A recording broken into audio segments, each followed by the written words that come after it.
ಈಗಲೇ ನಡೆದಿರುವಂತಹ SSLC board exam ಅಲ್ಲಿ 2 ಸ್ಟೂಡೆಂಟ್ಸ್ ಇದ್ರು. ಒಬ್ರು ಸ್ನೇಹ, ಇನ್ನೊಬ್ರು ಮಿತಾಲಿ. ಸ್ನೇಹ ಏನಿದ್ರು ದಿನ ಬೆಳಗ್ಗೆ 5 ಗಂಟೆಗೆ ಎದ್ದು 8 ಗಂಟೆ ಸ್ಕೂಲ್ಗೆ ಹೋಗೋ ತನಕ ಚೆನ್ನಾಗಿ ಓದ್ಕೊಳ್ಳೋಳು. ಆಮೇಲೆ ಒಂದು ಸ್ವಲ್ಪ ತಿಂಡಿ ತಿಂದು ರಶ್ ಮಾಡೋಳು ಸ್ಕೂಲ್ಗೆ. ಬಂದಿದ ನಂತರ ತಿರ್ಗಾ ಮಕ್ಕಳೇ 11 12 ಒಂದಿಷ್ಟು ಸತಿ 2-3 ಗಂಟೆ ತನಕ ಓದ್ಕೊಳ್ಳೋಳು. ದಿನಕ್ಕೆ ಮ್ಯಾಕ್ಸಿಮಮ್ 4 to 5 ಅವರ್ಸ್ ನಿದ್ದೆ ಮಾಡೋಳು. ಆ್ಯಂಡ್ ಇವಳು ಎಕ್ಸಾಮಲ್ಲಿ ಎಷ್ಟು ಪಡೆದ್ಲು ಗೊತ್ತಾ? 70%.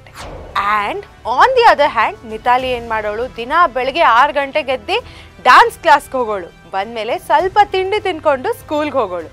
ಬಂದಿದ ನಂತರ ಸ್ಕೂಲಿಂದ ಬಂದಮೇಲೆ ಸುಸ್ತಾಗುತ್ತಲ್ವ, ಒಂದು ಶಾರ್ಟ್ ನ್ಯಾಪ್ ತಗೊಂಡು ಮೈಂಡ್ನ ರಿಫ್ರೆಶ್ ಮಾಡಿಕೊಂಡು ದಿನಾಗ್ಲೂ 3 to 4 hours ಮಾತ್ರ ಓದ್ಕೊಳ್ಳೋಳು. ಆ್ಯಂಡ್ ರಾತ್ರಿ 8 hours ನಿದ್ದೆ ಮಾಡೋಳು. ಆ್ಯಂಡ್ ಮಿತಾಲಿಗೆ ಎಷ್ಟು ಬಂತು ಹೇಳಿ? 98%. ಸೊ ಸ್ನೇಹ ಮಾಡಿರುವಂತಹ ಸ್ವಲ್ಪ ಮಿಸ್ಟೇಕ್ಸ್ ಅಥವಾ ತುಂಬ ಮಿಸ್ಟೇಕ್ಸ್ನ ಮಿತಾಲಿ ಮಾಡಲಿಲ್ಲ. ಆ್ಯಂಡ್ ನಿಮಗೂ ಕೂಡ 625 out of 625 ಪಡಿಬೇಕು ತಾನೆ? ನಡೀರಿ, ಇದೇ ರೀತಿಲಿ ನೀವು ಯಾವ ಮಿಸ್ಟೇಕ್ಸ್ನ ಅವಾಯ್ಡ್ ಮಾಡಬೇಕು ಅಂತ ನೋಡೋಣ. ಆ್ಯಂಡ್ ನಿಮ್ಗೆ ಅದರಲ್ಲಿ ಸಾಕಷ್ಟು ಅಡ್ವಾಂಟೇಜ್ ಕೂಡ ಇದೆ. ಮೊದಲನೇ ಮಿಸ್ಟೇಕ್ ಏನು ಗೊತ್ತಾ? essay 1ವರೆಗೂ ಕಾಯೋದು. ಸಾಕಷ್ಟು ಮಕ್ಳು ಏನು ಮಾಡ್ತಾರೆ, essay 1 ಹತ್ರ ಬರ್ತಾ ಬರ್ತಾ ಬರ್ತಾ ತುಂಬ ಟೆನ್ಷನ್ ತೊಗೊಂಡು ಏನು ಓದಬೇಕೋ ಅದನ್ನು ಕಂಪ್ಲೀಟಾಗಿ ಕೂಡ ಓದಲ್ಲ, ಆಮೇಲೆ ಮಾರ್ಕ್ಸ್ ಕಡಿಮೆ ಬರುತ್ತೆ. ಸೊ ಇವತ್ತಿಂದಾನೇ ಬಿಗಿನಿಂಗ್ ಆಫ್ ದ ಇಯರ್ ಮಕ್ಕಳೇ ಇದು. ಸೊ ಕೂತ್ಕೊಂಡು ಕನ್ಸಿಸ್ಟೆಂಟಾಗಿ ಸಸ್ಟೇನೇಬಲ್ ಆಗಿ ಓದ್ಕೊಳ್ಳಿ. ಅರ್ಥ ಆಯ್ತಾ? ದಿನಕ್ಕೆ 3 ಅವರ್ ನಿಮ್ಗೆ ಎಷ್ಟಾಗುತ್ತೋ ಅಷ್ಟು ಓದ್ಕೊಳ್ಳಿ. ಅದರಿಂದ ಏನಾಗುತ್ತೆ, ಜಾಸ್ತಿ ಇನ್ಫಾರ್ಮೇಷನ್ ಕಲಿಯೋದು ನೆಸೆಸಿಟಿ ಇರಲ್ಲ just before the essay 1 exams. And ನಿಮಗೆ ಸ್ಟ್ರೆಸ್ ಆಗಲ್ಲ, ಆಂಗ್ಸೈಟಿ ಆಗಲ್ಲ, and it will look like a cake walk to you. ಅರ್ಥ ಆಯ್ತಾ? ಸೊ ಇದನ್ನು ಮಾಡಿ ಆ್ಯಂಡ್ ಈ ಮಿಸ್ಟೇಕ್ನ ಅವಾಯ್ಡ್ ಮಾಡಲೇಬೇಕು. ಎರಡನೇದೇನು? Don't ignore these things. ಅದೇನು ಅಂತ ನೋಡೋಣ ಬನ್ನಿ. ನಿಮ್ಮ ಸೈನ್ಸ್ ಮತ್ತು ಮ್ಯಾಥ್ಸಲ್ಲಿ ಸಾಕಷ್ಟು ಡಯಾಗ್ರಾಮ್ಸ್ ಇರುತ್ತೆ, ಅದನ್ನು ಕರೆಕ್ಟಾಗಿ ಕಲೀರಿ. ಆ್ಯಂಡ್ ಸೋಷಿಯಲಲ್ಲಿ ಮ್ಯಾಪ್ಸ್ ಕೂಡ ಇದೆ, ಮ್ಯಾಪ್ಸ್ನ ಕೂಡ ಕರೆಕ್ಟಾಗಿ ಓದ್ಕೊಳ್ಳಿ. ದಿನಕ್ಕೆ 15 ನಿಮಿಷಗಳ ಕಾಲ ಅಟ್ಲೀಸ್ಟ್ ಇದನ್ನು ಕಲಿಯೋದಕ್ಕೆ ಹಾಕಿ. ಆವಾಗ ಏನಾಗುತ್ತೆ, ಲಾಸ್ಟಲ್ಲಿ ಇದರಿಂದ ನೀವು ಜಾಸ್ತಿ ಅಂಕ ಪಡೆಯುವ ಕೆಪಾಸಿಟಿ ಕೂಡ ಜಾಸ್ತಿ ಆಗುತ್ತೆ. ಸೊ ಕನ್ಸಿಸ್ಟೆಂಟಾಗಿ ದಿನಾಗ್ಲೂ 15 ನಿಮಿಷ ಇದನ್ನು ಓದ್ಕೊಳ್ಳೋದಕ್ಕೆ ಇಟ್ಕೊಳ್ಳಿ. ಎರಡನೇದೇನೆಂದರೆ ನಿಮ್ಮ ಲ್ಯಾಂಗ್ವೇಜಸ್ ಸ್ವಲ್ಪ ಕಷ್ಟ ಅನಿಸ್ಬೋದು, ಆದರೆ ನೀವು ಆ ಎಫರ್ಟ್ನ ಹಾಕಿದ್ರೆ ತುಂಬ ಈಸಿ ಮಕ್ಕಳೇ. ಸೊ ನಿಮ್ಮ ಗ್ರಾಮರ್ ಆಗಿರಲಿ ಅಥವಾ comprehension, composition, letter writing, essay writing, ಆಮೇಲೆ ಮೆಮೊರೈಸೇಷನ್, ಇದನ್ನೆಲ್ಲ ನೀವು ಕರೆಕ್ಟಾಗಿ ನೋಡಿಕೊಂಡ್ರೆ ಫಸ್ಟಿಂದಾನೇ ನಿಮಗೆ ಶಾರ್ಟಾಗಿ ಆ ಒಂದು ಅಂಕ ಸಿಗುತ್ತೆ. ಇದೇ ರೀತಿಲಿ ಕನ್ನಡ ಮತ್ತು ಹಿಂದಿಲೂ ಕೂಡ. ಸೊ ಏನು ಮಾಡಬೇಕು, ನೀವು ತುಂಬ ಕನ್ಸಿಸ್ಟೆಂಟಾಗಿ ರೆಗ್ಯುಲರ್ ಆಗಿ ಬಿಗಿನಿಂಗ್ ಆಫ್ ದ ಇಯರಿಂದಾನೇ ಪ್ರಾಕ್ಟೀಸ್ ಮಾಡೋದಕ್ಕೆ ಸ್ಟಾರ್ಟ್ ಮಾಡಬೇಕು. ಆವಾಗ ಇದರಲ್ಲೆಲ್ಲ ಪರ್ಫೆಕ್ಟ್ ಆಗ್ತೀರಾ ಆ್ಯಂಡ್ ಈ ಮಾರ್ಕ್ಸು ನಿಮ್ಮದು ಖಂಡಿತ ಆಗೇ ಆಗುತ್ತೆ. ಮೂರನೇದೇನಪ್ಪ?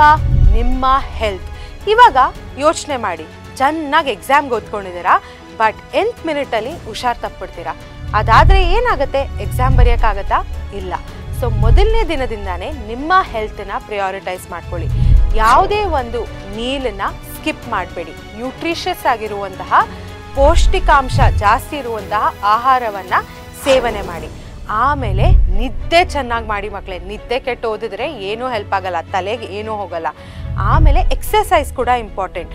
ಅದರಿಂದ ಏನಾಗುತ್ತೆ, ನಿಮ್ಮ ಮೆಂಟಲ್ ಹೆಲ್ತು ಮತ್ತು ಫಿಸಿಕಲ್ ಹೆಲ್ತು ಶಾರ್ಪ್ ಆಗಿರುತ್ತೆ ಆ್ಯಂಡ್ ನೀವು ಆ್ಯಕ್ಟಿವ್ ಆಗಿರ್ತೀರ, ಚೆನ್ನಾಗಿ ಓದ್ಕೊಬೋದು ಆ್ಯಂಡ್ ಚೆನ್ನಾಗಿ ಎಕ್ಸಾಮ್ ಕೂಡ ಬರಿಬೋದು. ಮೂರನೇದೇನಪ್ಪ ಅಂದರೆ, ಒಂದು ರಿಯಲಿಸ್ಟಿಕ್ ಆಗಿರುವಂತಹ ಟೈಮ್ ಟೇಬಲ್ ಕ್ರಿಯೇಟ್ ಮಾಡ್ಕೊಳ್ಳಿ.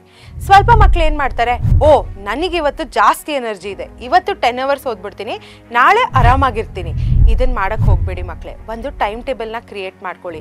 ನಿಮಗೆ ನೀವೇನು ಅಂತ ನಿಮಗೆ ಗೊತ್ತಲ್ವಾ? ಸೊ ಅದ್ರ ಪ್ರಕಾರ ಒಂದು ಟೈಮ್ ಟೇಬಲ್ ಕ್ರಿಯೇಟ್ ಮಾಡಿಕೊಂಡು ಚೆನ್ನಾಗಿ ಪ್ರಿಪೇರ್ ಆಗಿ. ಸೊ ದಿನಾಗಲೂ ಒಂದು ಕನ್ಸಿಸ್ಟೆಂಟ್ ಟೈಮ್ ಟೇಬಲ್ ಮಾಡಿಕೊಂಡು ಅದನ್ನು ಫಾಲೋ ಮಾಡಿದ್ರೆ ನಿಮ್ಮ ಬ್ರೈನ್ ಕೂಡ, ನಿಮ್ಮ ಒಂದು ಹೆಲ್ತ್ ಕೂಡ ನಾರ್ಮಲ್ ಆಗಿರುತ್ತೆ ಆ್ಯಂಡ್ ನಿಮಗೆ ಸಾಕಷ್ಟು ಟಯರ್ಡ್ನೆಸ್ ಆಗಲ್ಲ ಆ್ಯಂಡ್ ಆಂಗ್ಸೈಟಿ ಕೂಡ ಆಗಲ್ಲ. ಸೊ ಒಂದು ಟೈಮ್ ಟೇಬಲ್ನ ಕ್ರಿಯೇಟ್ ಮಾಡ್ಕೊಳ್ಳಿ, ರಿಯಲಿಸ್ಟಿಕ್ ಟೈಮ್ ಟೇಬಲ್ನ ಕ್ರಿಯೇಟ್ ಮಾಡ್ಕೊಳ್ಳಿ ಆ್ಯಂಡ್ ಅದನ್ನು ಫಾಲೋ ಮಾಡಿ. ಅರ್ಥ ಆಯ್ತಾ? ಅದರಿಂದ ನಿಮ್ಮ ಬ್ರೈನ್ ಏನಿದೆ ಅದು ಡ್ರೈನ್ ಆಗಲ್ಲ ಆ್ಯಂಡ್ ನೀವು ತುಂಬ ಚೆನ್ನಾಗಿ ಎಕ್ಸಾಮ್ಗೆ ಪ್ರಿಪೇರ್ ಆಗ್ಬೋದು. 4th ಪಾಯಿಂಟ್ ಏನು? ಮೆಮೊರೈಸೇಷನ್ ಮತ್ತು ಕಾನ್ಸೆಪ್ಟ್ನ ಅರ್ಥ ಮಾಡ್ಕೊಳ್ದಿರೋದು. ಸೊ ಇದೇನಿದೆ, ಇದೊಂದು ದೊಡ್ಡ ಮಿಸ್ಟೇಕ್. ಸುಮಾರು ಮಕ್ಳು ಏನು ಮಾಡ್ತಾರೆ, ಉರುಳೋಡ್ಕೊಂಡು ನಾನು ಹಾಗೆ ಹೋಗಿ ಎಕ್ಸಾಮಲ್ಲಿ ಬರೀತೀನಿ ಅಂತಾರೆ. ಬಟ್ ಇದು ಮಾಡಿದ್ರೆ ಆಗತ್ತಾ? ಇಲ್ಲ. ಆನ್ಸರ್ ಸೇಮ್ ಇರ್ಬೋದು, but types of questions differ. ಅವ್ರು ಹೆಂಗೆ ಅದನ್ನು ಫ್ರೇಮ್ ಮಾಡ್ತಾರೆ ಡಿಫ್ರೆಂಟ್ ಆಗಿರುತ್ತೆ. ಆ್ಯಂಡ್ ನೀವೇನಾದರೂ ಮಗ್ ಮಾಡ್ಕೊಂಡು ಹೋದರೆ ಆ ಕ್ವೆಶನ್ ನಿಮ್ಗೆ ಅರ್ಥ ಆಗಲ್ಲ. ಸೊ ಇದಕ್ಕೇನು ಇಂಪಾರ್ಟೆಂಟ್ ಆಗುತ್ತೆ, ಒಂದು ಕಾನ್ಸೆಪ್ಟನ್ನ ಅರ್ಥ ಮಾಡ್ಕೊಳ್ಳೋದು ಇಂಪಾರ್ಟೆಂಟ್ ಆಗುತ್ತೆ. ಸೊ ಇವಾಗ ನಿಮಗೆ ಕಾನ್ಸೆಪ್ಟನ್ನ ಅರ್ಥ ಮಾಡ್ಕೊಳ್ಬೇಕು ಅಂದರೆ ನಿಮಗೆ ಫೌಂಡೇಶನ್ ಕರೆಕ್ಟ್ ಆಗಿರಬೇಕು. ಸೊ ನಿಮ್ಮ ಫೌಂಡೇಶನ್ ಗಟ್ಟಿ ಮಾಡೋದಕ್ಕೆ ಪರೀಕ್ಷೆ ಚಾನೆಲ್ ಫೌಂಡೇಶನಲ್ ಕೋರ್ಸ್ನ ನಡೆಸಿದೆ. ಸೊ ಅದನ್ನು ಹೋಗಿ ನೋಡಿ ಆ್ಯಂಡ್ ನಿಮ್ಮ ಫೌಂಡೇಶನ್ನ ಸ್ಟ್ರಾಂಗ್ ಮಾಡ್ಕೊಳ್ಳಿ. ಅವಾಗ ಏನಾಗುತ್ತೆ, 10th ಸ್ಟ್ಯಾಂಡರ್ಡ್ ಕಾನ್ಸೆಪ್ಟ್ಸ್ ಕೂಡ ನಿಮಗೆ ಕ್ಲಿಯರಾಗಿ ಅರ್ಥ ಆಗುತ್ತೆ ಆ್ಯಂಡ್ ಮೆಮೊರೈಸ್ ಮಾಡೋದು ನೆಸೆಸಿಟಿ ಆಗಲ್ಲ. 5ನೇ ಮಿಸ್ಟೇಕ್ ಏನು, ಸಾಕಷ್ಟು ಸೋರ್ಸಸ್ನ ರೆಫರ್ ಮಾಡಿಕೊಂಡು ಓದೋದು. ಸೊ ನಿಮ್ಮ ಟೆಕ್ಸ್ಟ್ ಬುಕ್ ಇರುತ್ತೆ, ಅದ್ರ ಜೊತೆಗೆ videos, audio books, printed material ಇದೆಲ್ಲ ಇರುತ್ತೆ ಆಯಿತಾ. ಇದನ್ನೆಲ್ಲ ಸೇರಿಸಿ ನೀವು ಮಾಡ್ಕೊಂಡು ಹೋದರೆ ಮನಸ್ಸಿನಲ್ಲಿ ಬಿಸಿಬೇಳೆಭಾತಾಗುತ್ತೆ. ಸೊ ನೀವೇನು ಮಾಡಬೇಕು, ನಿಮಗೆ ಬೇಕಿರುವಂತಹ ಒಂದೆರಡು ಕ್ರೆಡಿಬಲ್ ಸೋರ್ಸಸ್ನ ಹುಡ್ಕೊಳ್ಳಿ. ಅಂದರೆ ನಿಮಗೆ ಅರ್ಥ ಆಗುವಂತಹ ಒಂದು ಸೋರ್ಸು, ವಿಡಿಯೋ ಆಗಿರ್ಬೋದು, ಪ್ರಿಂಟೆಡ್ ಮೆಟೀರಿಯಲ್ ಆಗಿರ್ಬೋದು. ಅದರ ಜೊತೆಗೆ ನಿಮ್ಮ ಟೆಕ್ಸ್ಟ್ ಬುಕ್ ಓದೋದಂತೂ ಮಸ್ಟ್ ಮಕ್ಕಳೇ, ಅದನ್ನು ಮಾತ್ರ ಮಿಸ್ ಮಾಡಲೇಬೇಡಿ. That is your first priority. So ಇವಾಗ ನೀವು ನಿಮ್ಮ ಕ್ರೆಡಿಬಲ್ ಸೋರ್ಸ್ ಆಗಿ ನಮ್ಮನ್ನು ಆಯ್ಕೆ ಮಾಡ್ಬೋದು. ಪರೀಕ್ಷೆ ಚಾನೆಲ್ ಏನಿದೆ ಸಾಕಷ್ಟು ವರ್ಷಗಳಿಂದ ನಮ್ಮ ಒಂದು SSLC ಮಕ್ಕಳಿಗೆ ಆ ಒಂದು ಸಹಾಯವನ್ನು ನೀಡ್ತಾ ಇದೆ. ವಿಡಿಯೋಸಿನ ಮುಖಾಂತರ, ನೋಟ್ಸ್ ಮತ್ತು ಪ್ರೀವಿಯಸ್ ಇಯರ್ ಸಾಲ್ವ್ಡ್ ಕ್ವೆಶನ್ಸಿನ ಮುಖಾಂತರ ನಿಮಗೆ ನಾವು ಸಹಾಯವನ್ನು ನೀಡ್ತೇವೆ. So if you choose Pariksha, you won't be disappointed. 6th point ಏನಂದರೆ, ಸ್ವಲ್ಪ ಮಕ್ಕಳು ತುಂಬ ಶೈನೆಸ್ಸಿಂದ ಅಥವಾ ಬೇರೆ ಒಂದು ಮನಸ್ಸಲ್ಲೇ ಇರುವಂತಹ ಗೊಂದಲದಿಂದ ಕ್ವೆಶನ್ಸ್ನ ಕೇಳಲ್ಲ, ಡೌಟ್ಸ್ನ ಕೇಳಲ್ಲ. ನಾನು ಯಾವಾಗಲೂ ನಿಮ್ಗೆ ಏನಂತೀನಿ, ಯಾವುದೇ ಒಂದು ಡೌಟು ತಪ್ಪಲ್ಲ ಸರಿಯಲ್ಲ ಮಕ್ಕಳೇ. ಸೊ ನಿಮ್ಮ ಮನಸ್ಸಿನಲ್ಲಿ ಬರುವಂತಹ ಡೌಟ್ ಏನಾಗಿದೆ ಅದನ್ನು ಕೇಳಿ, ನಿಮ್ಮ ಟೀಚರ್ಸ್ಗೆ ಕೇಳಿ ಅಥವಾ ನಮ್ಮ ಕಾಮೆಂಟ್ ಸೆಕ್ಷನಲ್ಲಿ ಕೇಳಿ.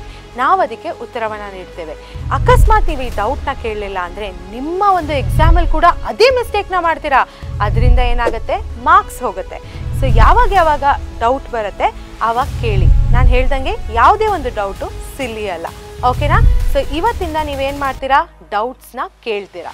ಲಾಸ್ಟ್ ಮಿಸ್ಟೇಕ್ ಆಗಿರ್ಬೋದು, ಬಟ್ ಮೋಸ್ಟ್ ಖರಾಬ್ ಮಿಸ್ಟೇಕ್ ಏನು ಮಾಡ್ತಾರೆ ಜನಗಳು ಅಂದರೆ ಕಂಪೇರ್ ಮಾಡ್ಕೊಳ್ಳೋದು. ಆ್ಯಸ್ ಹ್ಯೂಮನ್ ಬೀಯಿಂಗ್ಸ್ ನಾವು ಯಾವಾಗಲೂ ನಮ್ಮನ್ನು ಇನ್ನೊಬ್ರ ಜೊತೆ ಕಂಪೇರ್ ಮಾಡ್ಕೊತೀವಿ. ನಮ್ಮ ಅಪ್ಪ ಅಮ್ಮ ಕಂಪೇರ್ ಮಾಡ್ಬೋದು, ಟೀಚರ್ಸ್ ನಮ್ಮನ್ನು ಬೇರೆಯವ್ರ ಜೊತೆಗೆ ಕಂಪೇರ್ ಮಾಡ್ಬೋದು ಆಯಿತಾ. ಅದನ್ನೆಲ್ಲ ನೀವು ತಲೆಯಲ್ಲಿ ಹಾಕೊಂಬೇಡಿ ಮಕ್ಕಳೇ. ಸೊ ನೀವು ಯಾರ ಜೊತೆ ನಿಮ್ಮನ್ನು ಕಂಪೇರ್ ಮಾಡ್ಕೊಬೋದು, ನಿಮ್ಮ ಜೊತೆನೇ ನೀವು ಕಂಪೇರ್ ಮಾಡ್ಕೊಳ್ಬೇಕಾಗತ್ತೆ. ಸೊ ಹೇಗೆ, ಹಿಂದೆ ನಾನು ಇಷ್ಟು ಅಂಕ ತೆಗೆದಿದ್ದೀನಿ, ಸೊ ಇವಾಗ ನಾನು ಇಷ್ಟು ಅಂಕ ತೆಗೆದೆ, ದಟ್ ಮೀನ್ಸ್ ಒಂದು ಸ್ವಲ್ಪ ಪ್ರೋಗ್ರೆಸ್ ಆಗಿದೆ. ಅದನ್ನೇ ಬಿಟ್ಟು ನೀವು ಬೇರೆ ಯಾವುದಾದ್ರೂ ಒಂದು ಹುಡುಗನೋ ಹುಡುಗಿನೋ ಅವ್ರ ಜೊತೆ ಕಂಪೇರ್ ಮಾಡಿದ್ರೆ ಏನಾಗುತ್ತೆ, ನಿಮ್ಮ ಖುಷಿ ಚೂರು ಆಗಿಬಿಡುತ್ತೆ, ನಿಮ್ಮ ಕಾನ್ಫಿಡೆನ್ಸ್ ಚೂರಾಗಿ ಪೇಪರ್ ಥರ ಹೀಗೆ ಬಿಸಾಕ್ಬೇಕಾಗತ್ತೆ. ಸೊ ಅದನ್ನು ಮಾತ್ರ ಮಾಡಬೇಡಿ ಆಯಿತಾ. ನಿಮ್ಮ ಮೇಲೆ ನೀವು ಕಾನ್ಫಿಡೆನ್ಸ್ ಇಟ್ಕೊಳ್ಳಿ ಆ್ಯಂಡ್ ಯಾರ ಜೊತೆನೂ ಕಂಪೇರ್ ಮಾಡ್ಕೊಳ್ಬೇಡಿ. ನಿಮ್ಮ ಸಕ್ಸಸ್ನ ನಿಮ್ಮ ಜೊತೆನೇ ಕಂಪೇರ್ ಮಾಡ್ಕೊಳ್ಳಿ. ಅದರಿಂದ ಏನಾಗುತ್ತೆ, ನಿಮಗೆ ಪ್ರೋಗ್ರೆಸ್ ಆಗೋದಕ್ಕೆ ಕೂಡ ಹೆಲ್ಪ್ ಆಗುತ್ತೆ. ಸೊ ಇವಾಗ ನೀವು ಅನ್ಕೊಬೋದು, ನಾನು ಇವತ್ತು ಈ ಮಿಸ್ಟೇಕ್ಸ್ ಎಲ್ಲ ಮಾಡೋದು ನಿಲ್ಲಿಸ್ತೀನಿ, ನಾಳೆಯಿಂದನೇ ಚೇಂಜ್ ಕಾಣಿಸುತ್ತೆ ಅಂತ. ಇಲ್ಲ, ಅದೇನು ಹಿಂಗೆ ಉತ್ಪತ್ತಿ ಆಗಲ್ಲ ಆಯಿತಾ. ಕನ್ಸಿಸ್ಟೆಂಟಾಗಿ ನೀವು ಮಾಡ್ತಾ ಹೋಗಬೇಕು. ನೀವು ಕನ್ಸಿಸ್ಟೆಂಟಾಗಿ ಮಾಡಿದ್ರೆ 100% ನಾನು ಗ್ಯಾರಂಟಿ ಕೊಡ್ತೀನಿ, 625 ಔಟ್ ಆಫ್ 625 ಫಾರ್ ಅವೇ ಅಲ್ಲ, ಓಕೆನಾ. ಸೊ ಅದಕ್ಕೆ ನೀವೇನು ಮಾಡಬೇಕು, ನಮ್ಮ ಪರೀಕ್ಷೆ ಚಾನೆಲ್ಗೆ ಸಬ್ಸ್ಕ್ರೈಬ್ ಮಾಡಬೇಕು, ಆ್ಯಪ್ನ ಡೌನ್ಲೋಡ್ ಮಾಡಬೇಕು. ಜೊತೆಗೆ ಈ ವರ್ಷ ನಮ್ಮ ಪ್ರಚಂಡರು ಬ್ಯಾಚ್ಗೋಸ್ಕರ ನಿಮಗೋಸ್ಕರ ಸ್ಪೆಷಲ್ ಆಗಿ ನಾವು ಪ್ರಚಂಡರು ಪ್ಲಸ್ ಒಂದು ಪ್ರೋಗ್ರಾಮ್ನ ತಂದಿದ್ದೀವಿ. ಎಲ್ಲಿ, ನಮ್ಮ ಆ್ಯಪಲ್ಲಿ. ಅಲ್ಲಿ ಏನಂದರೆ ವೆರಿ ಅಫೋರ್ಡೆಬಲ್ ಪ್ರೈಸ್ಗೆ ಮಕ್ಕಳೇ, ತುಂಬ ಕಡಿಮೆ ಪ್ರೈಸ್ಗೆ ನಾವು ನಿಮಗೆ ಡೈಲಿ ಕ್ಲಾಸಸ್ನ ನೀಡ್ತಾ ಇದ್ದೀವಿ, ಲೈವ್ ಕ್ಲಾಸಸ್. ಅಲ್ಲೇ ಡೌಟ್ ಸಾಲ್ವಿಂಗ್ ಕೂಡ ಇರುತ್ತೆ, ಪ್ಲಸ್ ದಿನಾ ಪ್ರಾಕ್ಟೀಸ್ ಮಾಡೋದಕ್ಕೆ ಕ್ವೆಶನ್ ಪೇಪರ್ಸು, essay 1 ಮುಂಚೆ ನಿಮಗೆ sample question papers and chapter ಆದಮೇಲೆ ಚಾಪ್ಟರ್ ವೈಸ್ ಕ್ವೆಶನ್ ಪೇಪರ್ಸ್ ಕೂಡ ಕೊಡ್ತಿದ್ದೀವಿ.